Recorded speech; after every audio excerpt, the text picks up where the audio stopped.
આપણને જે the great Akbar કરીને આપણા બાળકોને જે ભણાવવામાં આવે છે એની પહેલા એક હું વાત કરતો, કોઈને એમ ન લાગે કે જ્ઞાતિવાદનો માણસ છે.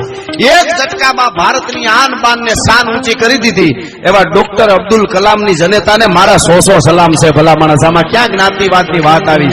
અમારા સનાતન ધર્મમાં અમારા ધર્મગુરુએ, અમારા સંતોએ, અમારી પેઢીઓએ, બાપ દાદાએ અમને કોઈને નીચું કહેવાનું શીખાડ્યું જ નથી. અમને સનાતન ધર્મવાળાને, હિન્દુઓને આપણે કોઈથી કોઈને નીચા કીધા જ નથી. આ તો બીજા કોશિશ કરે છે. એટલે અમે એને માન આપી. અબ્દુલ હમીદ, અશફાકુલ્લા ખાન, એની જનતાને વંદન છે. પણ અહીંયા રહીને જેને અહક થાય છે એને તો નીકળવું જ. આ હાવ હાસી વાત છે.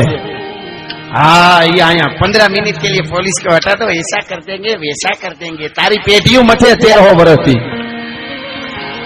1300 वर्षથી તારી પેટીઓ મથે છે, એમાં ફેર ન પડે. એ તો હાસી જ વાત છે ને. એના માટે અમે બોલીએ છીએ. એટલે હું આના પુરાવા સાથે કહું છું કે બેરમ ખાન, હું એનો પુરાવો આપું. બેરમ ખાને અકબર બાદશાહને 13 વર્ષનો હતો ને ગાદીએ બેહાર દીધું હતું બેરમ ખાને. એટલે એનો ગુરુ કયો તો ઈ, એનો બાપ કયો, એનો દાદો કયો, બધું બેરમ ખાન. બેરમ ખાને એટલા યુદ્ધો લડ્યા છે અકબર બાદશાહ માટે. એ બેરમ ખાન ને દગાથી મરવી અને બેરમ ખાન ની પત્ની હારે અકબરે લગ્ન કર્યા હતા. હવે કેટલો મહાન તમે વિચારી લેજો. આ એક નહીં, આવા તો અનેક દાખલાઓ છે. એટલે અમે કહીએ છીએ, અમે એમ નથી કહેતા કે અમને હેરાન અમારા હામાં બાંધતા હતા એ ભૂંડા, પણ આ તો હકીકત છે. એ અમે કહીએ છીએ. ને એવા એને રોલ મોડેલ હોય. મને વિચાર થાય, શાહરૂખ ખાન ના બંગલા હામી આપણી 22 વર્ષની, 25 વર્ષની, 20 વર્ષની, 15 વર્ષની દીકરીઓ બબેથી સેલ્ફી લેવા ઉભી હોય તો એ મને એમ થાય કે એના મા બાપના સંસ્કારમાં ધૂળ પડી. રોલ મોડેલ કોને માનવું એ એને ખબર નથી. ભલા માણસ, એટલી જ ખબર. એ પાવડરિયા આપણા રોલ મોડેલ હોય. પાવડરિયા, થોડું પાવડર હું કે પથારીમાંથી ઉભા થઈ હગે. હા, નહોતા પકડાના, કંડલામાં પકડે, આમ પકડે ને ઈ પકડાનો. પાછો એનો છોકરો કે આર્યન, શાહરૂખ ખાનનો છોકરો કે એકચ્યુઅલી મને આમાંથી નિર્દોષ છોડી મૂકો તો હું ગરીબોની સેવા કરીશ. તારી પેઢીઓ કોઈ નથી કરી, તું તાત્કાલિક ક્યાં કરવાનો હતો? ઈ તો પેઢીઓના બાપ દાદાના સંસ્કાર હોય એ કરી શકે યાર. આ તો હકીકત છે. આમાં જ્ઞાતિવાદની વાત છે જ નહીં આમાં. હા, તો જે સાચું છે એ જ છે. એને અહીંયા અહક થતા હોય એના માટે નથી. બાકી ભારતમાં બધાને હંપીને રહેવાનું છે. બધાનો ભારત છે, પ્રેમથી રહેવાનું છે, હંપીને રહેવાનું છે. અને આપણે ભારતની સુપર પાવર, બધા માટે ભારત સરખું જ છે. પણ હાકેડ થતી હોય એને નીકળવાનું, એવી વાત છે આ. એટલે હું તમને વાત કરતો હતો કે મહાન ભારત છે અને મહાન બનાવવા માટે આપણે ઘણું કરવું પડે. આપણે એક પણ નદીમાં એક કચરો નહીં પીડ્યો હોય ને તેથી ભગવાન ને માતાજી તમારે જે પરતો જોતો હોય દેવા તૈયાર થાય. એ હું કાયમ મારા પ્રોગ્રામમાં હમણાં કહું. એક પણ નદીમાં કે બજારમાં એક પ્લાસ્ટિક કે ક્યાંય કચરો ન પીડ્યો હોય એમનામ આપણે નકરું મેરા ભારત મહાન છે એમ ન હાલે. હા, એ તો બધું ગટરું બંધ થઈ જાય, ભૂંગળાય બંધ થઈ જાય. એટલે હું તમને જે આ વાત કરવા જઈ રહ્યો છું. થોડા ગીતો સપાખરામાં. વાહ, 500 વાળીઓ ખમા મોજના તોરા સૂતી ગયા છે એની. હાવો જય હો. એટલે અમારે અહીંયા પૈસાનો ઘણી વખત એવું થાય, લાખો રૂપિયા ઉડે ને બીજે દી ટીવીઓમાં આવે ને એવું થાય. ઘણા શું થાય કે આ હા આને તો જો કલાક બોલવાનું, 2 કલાક ખાલી, અને રૂપિયાના ઢગલા બધા લઈને વૈયા જતા હોય છે. અહીંયા અમે આ ઉડાડે ને અમે વખાણ કરીને એ કોઈ રૂપિયો અમારે લઈ જવાનો ન હોય પાછો. કઈક ને કઈક હેતુસર પ્રોગ્રામ થયો હોય એટલે અમે કહેતા હોય. બાકી અમને કોઈક આવીને એમ કે આલ્યો ગઢવી 5 લાખ, આ 5 લાખ હું તમને આપું છું, તમારે લઈ જવાના છે. પણ જાહેરમાં એક સારો મારો દુહો બનાવીને મારો દુહો બોલો અને અહીંથી બોલીને તો ચારણના પેટના ન કહેવાય. એના માટે નથી બોલતા. જેને સારું કર્યું હોય એને બોલ્યું છે. કર્યું હોય તો રેવાય નહીં, એ વાત છે. મોદી સાહેબ ખાલી હાલ્યા આવતા હોય ને આપડા તોય મજા આવે. હવે એનું શું કરવું? એમાં કોકને ન ગમે તો અમે શું કરીએ? ચાઇનાના વડાપ્રધાનને મોદી સાહેબ, ચાઇના વાળાની આંખો એટલી જ ખુલે, એ તો તમને ખબર છે. એને બહુ ચશ્માની જરૂર નહીં. પણ એને મોદી સાહેબ પહેલી વાર મળે ને હાથ આમ કરીને આમ દબાવ્યો ને તો ડોળા બહાર નીકળી ગયા. તે એને ચશ્માની જરૂર પડવા મીઠી ક્યારેક. હા, આંખો બહાર નીકળી ગયું. આનંદ મોદી સાહેબ વૈયા આવતા હોય ને તો કેવા લાગે ઈ તમને હું કહું અમારી ચારની ભાષામાં. એ યોગીજી આપડા એ આવતા હોય તો કેમ આવતા હોય? પંજા નાખતો ગાવ્યો સિંહ ડાલામાં તો તાળ તાળ કાકાળો આવ્યો બેઠો ગંગાના તળે આદિયા મોગેરા દોંડા આદિયા કાઢિયા કટારા કેતા કારેના ભાવ પૂરી કટાળો દીકરો દવાળો ભાવ ભાવે દસા મોટ ભાવ આતે મારો નીકળાળો ગાવ હતો કાણે કાળો ચૂકે નહીં એક આપણે હાદીઓ શિકાર ઘરાનો રોશના ઘરે ભૂલથી ભરે ફસલ લાગણો હોય તો કદી થાય ના અકાત છતરી પેતરો બાંધી ઘરેના શિકાર કદી અટકો ફેફરા ફાડે કહેરિયા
આયા સાની ભોગ ભોગ ભોગ માટે એકલો નટકો રાણો અટકો એકલા વિના પતુના બતાર પાડ્યા રાજપૂત ભોગ માટે કોઈ લેડા લેડા હંસી નતા મન કમ આયા સાની ભોગ ભોગ ભોગ માટે એકલો નટકો રાણો અટકો એકલા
रहे तूने शेर के बच्चे पाले लाल हुआ बलिदान का सो लाल मेरे वाले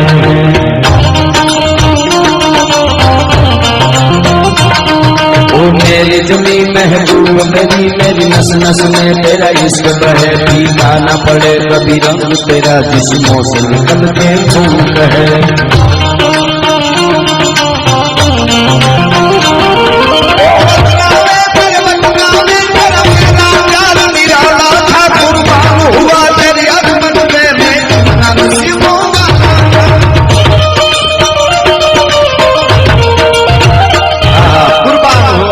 असमत पे मैं कितना नसीबो वाला था કેટલા કેટલા નવલોયા યુવાનોએ દીકરીઓએ બલિદાન આપ્યું છે ભારતનું રક્ષણ કરવા માટે અને જેમ્સ કર્નલ ટોડે એમ લખ્યું છે પટેલ સાહેબ અહીંયા 18 વરણ બેઠા છે અને બધાય વરણ માટે બધાને હોહોની જ્ઞાતિનું ગૌરવ હોવું જોઈએ અને હોય જ જ્ઞાતિવાદ નહીં જ્ઞાતિ ગૌરવ જરૂર હોવું જોઈએ પણ જેમ્સ કર્નલ ટોડે એમાં લખ્યું છે કે ભારતની આજે જે ધજાઓ ફડાકા મારે છે એ ધજા જૈન મંદિર માથે હોય તો ભલે અને એ ધજા કદાચ સ્વામિનારાયણ મંદિર માથે હોય તો ભલે દ્વારકા માથે હોય તો ભલે અને અંબાજીની ધજા હોય તો ભલે અને જલારામ બાપાની ધજા હોય તો ભલે કોઈ મંદિરની ધજાઓ ફડાકા મારે એ રાષ્ટ્રને બચાવવા માટે ધર્મને બચાવવા માટે ભારત વર્ષમાં ક્ષત્રિયોએ એટલા લોહી રેડા જેમ્સ કર્નલ ટોડ લખે છે એટલા કપાણા છે ને એટલા લોહી રેડા છે કે એના હાડકા ભેળા કરવામાં આવે તો ભારત ફરતી હાડકાની દિવાલ ચણાઈ જાય તો વધે આટલા કપાણા છે ત્યારે રાષ્ટ્ર ધર્મ બચ્યો છે ભારત બચ્યો છે આ આપણને ખબર હોવી જોઈએ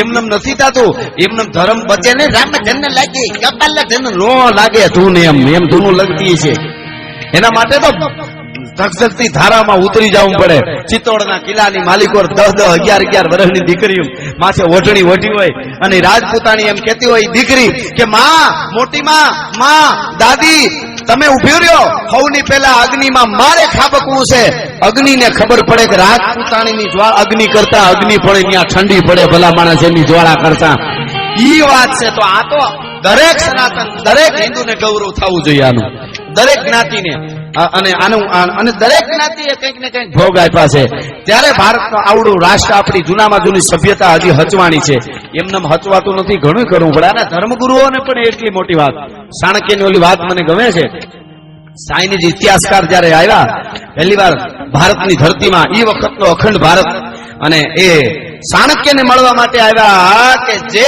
ભારત દેશનો ધર્મગુરુ હોય એમાં ચાણક્ય પાછો મંત્રી પદે એની પાસે હોય આચાર્ય હોય આટલા પદ હોય તો એ અખંડ ભારત એનો એવડો મોટો ચાણક્ય ધર્મગુરુ એને મારે મળવું છે અને ચાઇનીઝ ઇતિહાસકાર આવેલો મુલાકાત માંગી સાંજનું ટાણું અંધારું થઈ ગયું હતું એક નદીને કાંઠે માણસ લઈ ગયો કે અહીંયા આવો તમે અહીંયા ચાણક્ય તમને મળશે એને એમ કે બહુ મોટી હવેલીમાં હશે આ તો આવડો મોટો ભારત અખંડ ભારતનો જે ધર્મગુરુ હોય અને મંત્રી પદ પણ એની પાસે હોય